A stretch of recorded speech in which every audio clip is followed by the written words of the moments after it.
Hello everyone, class 10 chapter 13 exercise 13.3 का आज हम क्वेश्चन नंबर 7 सॉल्व करेंगे। क्वेश्चन है a cylindrical bucket 32 centimeter high and with radius of base 18 centimeter is filled with sand। Question में given है कि एक सिलेंड्रिकल बकेट जिसकी हाइट 32 सेंटीमीटर है and radius of base 18 centimetre है, सैंड से भरी हुई है।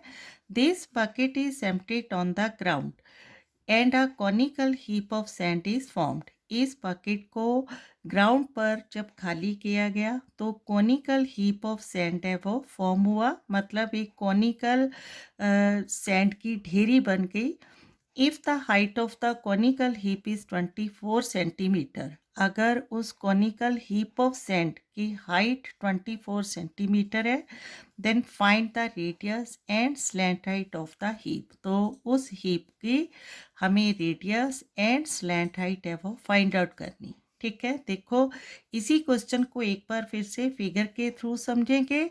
अकॉर्डिंग टू क्वेश्चन क्या है, एक सिलेंड्रिकल बकेट है। ठीक है, जस्ट लाइक यहाँ एक सिलेंड्रिकल बकेट, ठीक है, सिलेंड्रिकल बकेट है जो कि सैंड से पूरा भरा हुआ है। इस तरह से ये पूरा सिलेंड्रिकल बकेट है, सैंड से भरा हुआ है। ठीक है, इस सिलेंड्रिकल बकेट को ग्राउंड पर खाली किया गया, मतलब इस सैंड को ग्राउंड पर जब इस तरह से पलटा गया तो ये क्या बन गया, एक कोनिकल हीप ऑफ सैंड। ठीक है, ये जो रेत है ये पूरा एक कोनिकल ढेरी बन गई। ठीक है, कोन शेप में ढेरी बन गई। अकॉर्डिंग टू क्वेश्चन हमें इस कोनिकल हीप ऑफ सैंड का यहाँ से यहाँ तक रेडियस फाइंड आउट करना है। ठीक है, यहाँ से यहाँ तक रेडियस एंड स्लैंट हाइट, ये जो पार्ट है इस कोनिकल हीप ऑफ सैंड का स्लैंट हाइट है एल। ठीक है, जिसको हम रिप्रेजेंट करते हैं एल से। ठीक है, and according to question height of cone, height of cone यहाँ से यहाँ तक हमें गिवन है 24 सेंटीमीटर। ठीक है, हाइट ऑफ कोन है 24 सेंटीमीटर, रेडियस फाइंड आउट करना है and height of bucket, cylindrical bucket है 32 सेंटीमीटर गिवन है and radius of cylinder given है 18 सेंटीमीटर। ठीक है, देखो क्वेश्चन के अकॉर्डिंग क्या है, इस सिलेंड्रिकल बकेट में जितना भी सैंड है इसको जमीन पर पलटने से ये कोनिकल है जो ढेरी बन जाती है। ठीक है, इसका मतलब जितना वॉल्यूम ऑफ सैंड है इस सिलेंडर के अंदर, वही वॉल्यूम ऑफ सैंड कहाँ है, यहाँ कोनिकल शेप में है। तो हमें क्या करना है, volume of cylinder find out करना है, जिसके लिए फॉर्मूला अप्लाई करना है पाई आर स्क्वायर एच।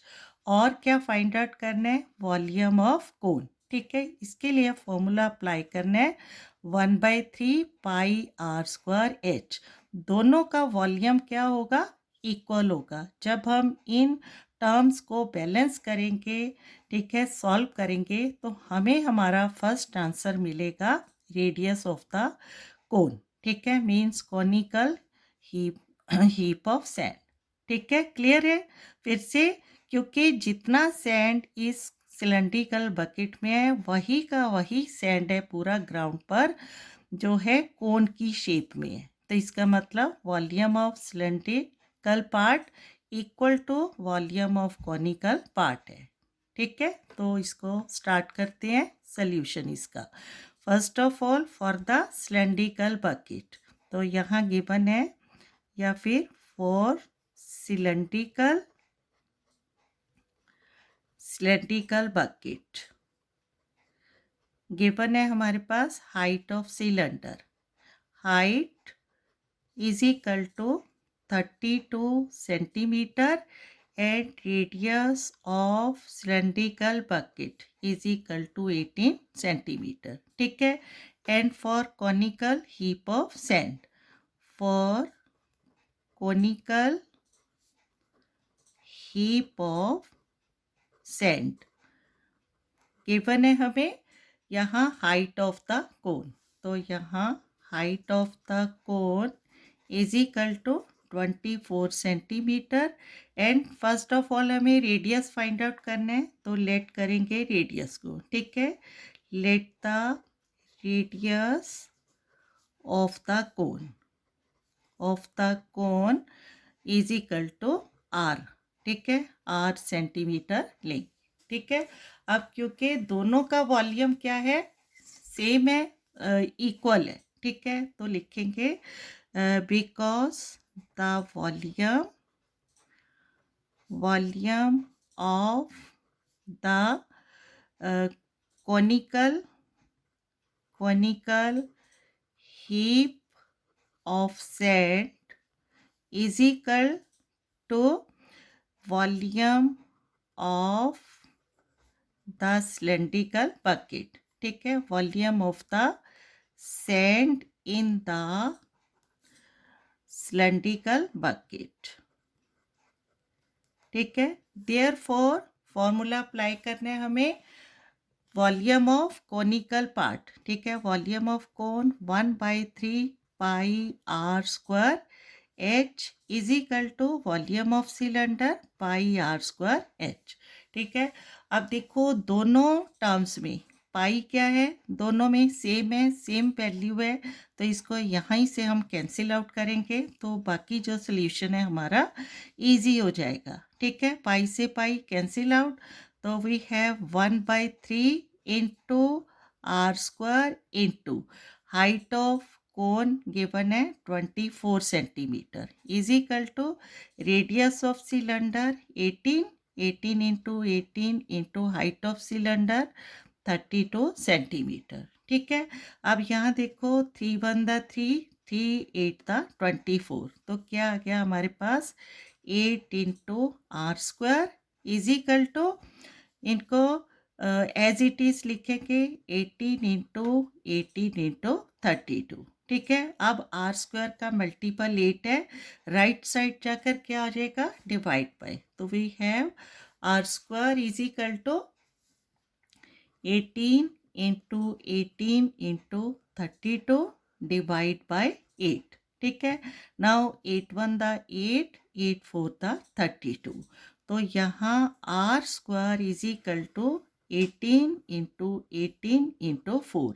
अब क्योंकि हमें रेडियस फाइंड आउट करना है, तो आर इज इक्वल टू ये पूरी जो मल्टीपल्स हैं क्या आ जाएंगे, अंडर रूट, ठीक है। 18 इंटू जो 4 है, 4 को अगर हम फैक्टराइज करेंगे तो क्या आ जाएगा 2 इंटू 2, ठीक है। क्लियर है। अब आर इज इक्वल टू, अब क्योंकि ये अंडर रूट है, 18 का पेयर है, अंडर रूट कैंसिल होगा तो 18, ठीक है। अंडर रूट जब पेयर होता है तो क्या आ जाता है, सिंगल बाहर आ जाता है। 18 इंटू 2 का पेयर है, यहाँ 2 इंटू 2 2, तो R is equal to 36 centimetre, ठीक है। जो फर्स्ट हमारी रिक्वायरमेंट है फाइंड आउट करने की, radius of the conical heap of sand कितना आ गया, 36 सेंटीमीटर, ठीक है। अब हमने सेकंड पार्ट में फाइंड आउट करना है स्लैंट हाइट, तो यहाँ लेट करेंगे, let the slant height of the cone be L, ठीक है। तो अब देखो स्लैंट हाइट कैसे फाइंड आउट करने हैं, हमारे पास क्वेश्चन में गिवन है कोनिकल हीप ऑफ सैंड, इसमें ये क्या है, इसका एच, और यहाँ से यहाँ तक क्या है आर, और ये जो पार्ट है हमारे पास स्लैंट हाइट एल है। अगर हम इसको देखेंगे, क्योंकि ये रेडियस है और ऊपर ये जो परपेंडिकुलर हाइट है, तो क्या बन जाता है, राइट एंगल ट्राइंगल, ठीक है। तो बाय पाइथागोरस थ्योरम इसमें आइडेंटिटी अप्लाई करेंगे, hypotenuse square is equal to height square plus base square, ठीक है। तो यहाँ जो हाइट है हम एच से रिप्रेजेंट करते हैं, स्लैंट हाइट एल, एंड जो बेस है इसको आर से, ठीक है। क्लियर है। क्योंकि ये राइट एंगल ट्राइंगल है, तो L square is equal to H square plus R square, ठीक है। क्लियर है। तो फॉर द स्लैंट हाइट यहाँ अप्लाई करना है, slant height L square is equal to H square plus R square. ठीक है. L square is equal to H height of conical part 24 है, 24 स्क्वायर प्लस रेडियस हमने find out किया 36, तो यहाँ आ जाएगा 36 square. Now L square is equal to 24 into 24 कितना होता है 576 प्लस 36 इंटू 36 कितना आ जाता है 1296. ठीक है. अब L square is equal to, इनको हमने ऐड करना है 6 प्लस 6 12, 7 प्लस 9 16 और 1 17, 5 प्लस 2 7 1 8 एंड 1. ठीक है. अब एल, क्योंकि हमें एल फाइंड आउट करना है तो एल स्क्वायर है, एल लेंगे तो 1872 क्या आ जाएगा अंडर रूट. ठीक है. अब 1872 को फैक्टराइज करना है, यहाँ रफ में फैक्टराइज करेंगे इसको तो 2 से 2 9 द 18, 2 3 द 6, 1 2 बचेगा, 2 6 द 12. अगेन 2 से इसको डिवाइड करेंगे, 2 4 द 8, 1 3 बचेगा, 2 6 द 12, 1 6 बचेगा, 2 8 the 16. Again divide by 2, 2 2 the 4, 2 3 the 6, 2 4 the 8, divide by 2, 2 1 the 2, 2 1 the 2, 1 4 बचेगा, 2 7 द 14. ठीक है. क्लियर हो रहा है. अब 1 प्लस 1 2 7 9. ठीक है. 1 1 7 3 का डिजिबल होगा, 3 3 द 9, 2 7 बचेगा, 3 9 the 27. Again divide by 3 13 and 13 divide by 13 1. ठीक है. क्लियर है.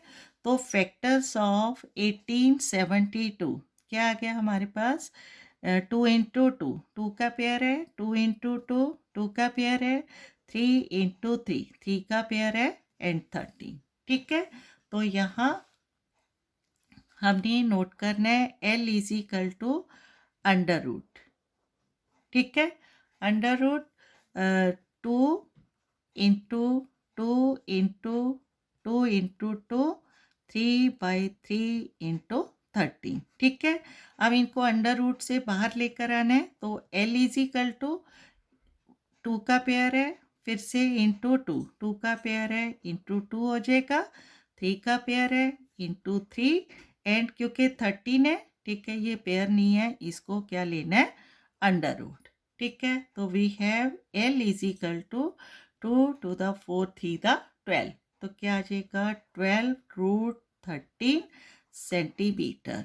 एल क्या है slant height of the conical heap of sand.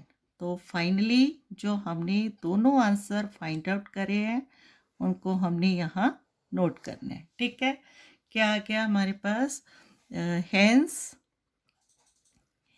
The required radius of the conical heap of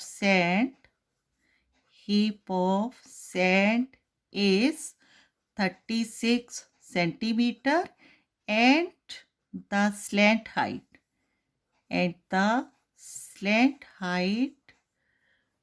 is 12 root 13 centimeter is the required solution. ठीक है.